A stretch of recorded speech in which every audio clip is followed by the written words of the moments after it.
ಈಗಿನ ಸರ್ಕಾರ ರೈತರುಗಳನ್ನೆಲ್ಲ ಕುಂಡ್ರಿಸಿ ನಾವು ಈಗ ಮಾಡ್ತೀವಿ ಈಗ ಮಾಡೋಣ ಅಂತ ಯಾರೋ ಬಂದು ಕೇಳ್ತಾ ಇಲ್ಲ. ಇಲ್ಲಿವರೆಗೂ ಒಂದು ಸಭೆ ಕರೆದಿಲ್ಲ. ಇದೇನು ನಮಗೆ ಭಯ ಆಗ್ತಾ ಇದೆ.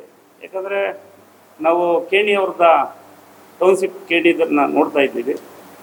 ಯಾವಾಗ ಮಾಡಿದಂಥ ಒಂದು ಪ್ರಾಜೆಕ್ಟ್ನ ನಿಂತೋಗಿ ಅಲ್ಲಿ ರೈತರುಗಳು ಬೀಳ್ತಾರೋ ಪಾಡು, ಎಲೆಕ್ಟ್ರಿಸಿಟಿ ತಗೊಂಡು ಹಿಡಿದು ಅಪ್ ಟು ಮೈಸೂರು ಗಂಟ ಬೀಳ್ತಾರೋ ಪಾಡು ನಾವು ಕೇಳ್ಪಟ್ಟಿದ್ದೀವಿ. ಆ ಸ್ಥಿತಿಲಿ ಏನನ್ನ ಮಾಡಿಬಿಡ್ತಾರಾ?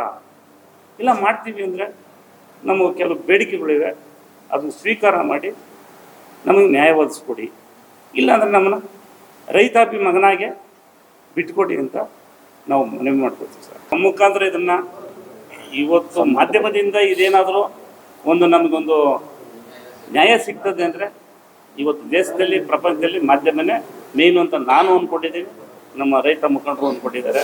ಅಲ್ಲಿ ಇರೋ ಗ್ರಾಮಗಳನ್ನು ಸ್ಥಳಾಂತರ ಮಾಡುವಂತಿಲ್ಲ ಯಾವುದೇ ಕಾರಣಕ್ಕೂ. ಈಗ ಏನಿದೆಯೋ ಊರು ಅದೇ ಥರ ಮುಂದುವರಿಲಿ. ಯಾಕೆಂದರೆ ರೆವಿನ್ಯೂ ಗ್ರಾಮದಲ್ಲಿ ಮುಂದುವರಿತಾ ಇದೆ ಇನ್ನು ಕೆಲವೆಲ್ಲ. ಮೂಲ ಗ್ರಾಮ ಠಾಣ ಅಂತ ಇಲ್ಲ, ಅಲ್ಲಿಗ ರೆವಿನ್ಯೂದಲ್ಲೇ ಇದ್ದಾವೆ. ಮೂಲಭೂತ ಸೌಕರ್ಯಗಳಾದ ಸಾರ್ವಜನಿಕ ಶಾಲೆ, ಕ್ರೀಡಾಂಗಣ, ಸಮುದಾಯ ಹಾಗೂ ದೇವಾಲಯಗಳ ಅಭಿವೃದ್ಧಿ ಆಗಬೇಕು. ಇದರಲ್ಲಿ ಸ್ಮಶಾನಗಳನ್ನು ಅಭಿವೃದ್ಧಿಪಡಿಸಿ ಯಥಾಸ್ಥಿತಿ ಕಾಪಾಡ್ಕೊಂಡು ಹೋಗ್ಬೇಕು. ಇದರಲ್ಲಿ ರೈತರ ಪುನರ್ವಸತಿಗಾಗಿ 1 ಎಕರೆಗೆ ಮಾಡ್ತೀವಿ ಅಂತ ಅಂದ್ರೆ 2 ಲಕ್ಷ ರೂಪಾಯಿ ಆದರೂ ಮೀಸಲಿಡಬೇಕು. ಒಬ್ಬ ರೈತನಿಗೆ 1 ಎಕರೆಗೆ 2 ಲಕ್ಷ ದುಡ್ಡು ಕೊಟ್ಟರೆ ಅವ್ರಿಗೆ ಸ್ವಲ್ಪ ಒಂದು ಅನುಕೂಲತೆ ಆಯ್ತದೆ. ಸಡನ್ ಆಗಿ JCB ತಂದ್ಬಿಟ್ಟು ಅಕ್ವೈರ್ ಮಾಡ್ತೀವಿ ಅಂತ ಅಂದ್ರೆ ನಾವು ಸಡನ್ ಆಗಿ ನಾವ್ ಏನ್ ಮಾಡಕ್ ಕೆಲವಿದ್ರಲ್ಲಿ ನಿರಾಶ್ರಿತರ, ಕೆಲವ್ರಿಗೆ 1 ಎಕರೆ ಜಮೀನು 1 ಕುಂಟೆ ಇಲ್ಲದೆ ಇರೋರು ಅವ್ರೆ. ಅಂಥವ್ರು ಕೆಲವರು 3 ಜನ 4 ಜನ ಅಣ್ಣ ತಮ್ಮದಿರೋರು ಅಂತ ಅವ್ರಿಗೊಂದು 20-30 ಸೈಟ್ ಆದ್ರೂ ಅವ್ರಿಗೆ ವ್ಯವಸ್ಥೆ ಮಾಡ್ಕೊಡ್ಬೇಕು. ಒಂದು ಯೋಜನೆನೂ ಇದೆ.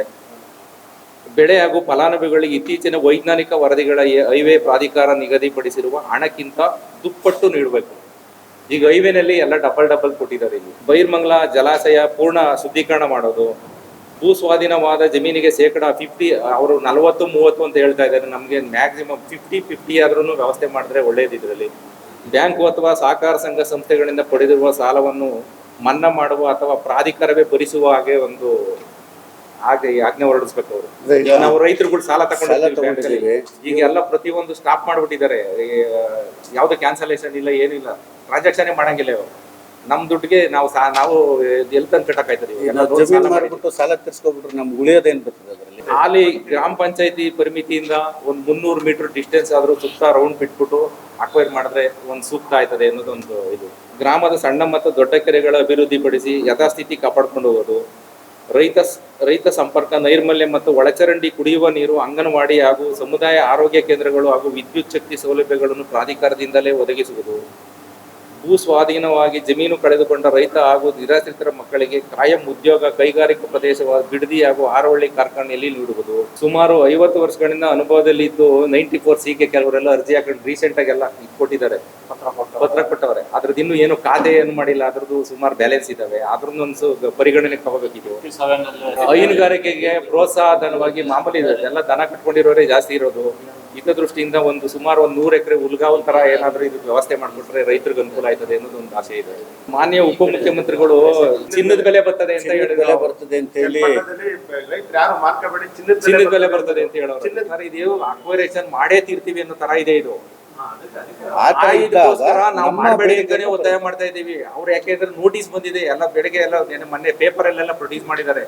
ಈಗ ಅದರಿಂದ ಏನು ಅಂತ ಅಂದ್ರೆ ನಮ್ಗೆ ಮಾಡೇ ತೀರ್ತೀವಿ ಅಂತ ಅಂದಾಗ ನಮ್ಮ ಆಸೆ ಆದ್ರೂ ನಿಮ್ ಏನು ಅಂತ ನಾವ್ ಹೇಳ್ಕೋಬೇಕಲ್ಲ. ಬೇಡಿಕೆಗಳು ನಮ್ಮ ಇದುವರೆಗೂ ಒಬ್ಬ ರೈತರನ್ನಾಗ್ಲಿ ಒಂದು ಗ್ರಾಮ ಸಭೆ ಆಗ್ಲಿ ಏನಾದ್ರು ಮಾಡಿ ನಾವೀಗ ಮಾಡ್ತಾ ಇದೀವಿ, ರೇಟ್ ಕೊಡ್ತೀವಿ, ಈ ತರ ಒಬ್ಬರ ಹತ್ರನು ಒಂದು ಮೀಟಿಂಗ್ ಮಾಡಿಲ್ಲ.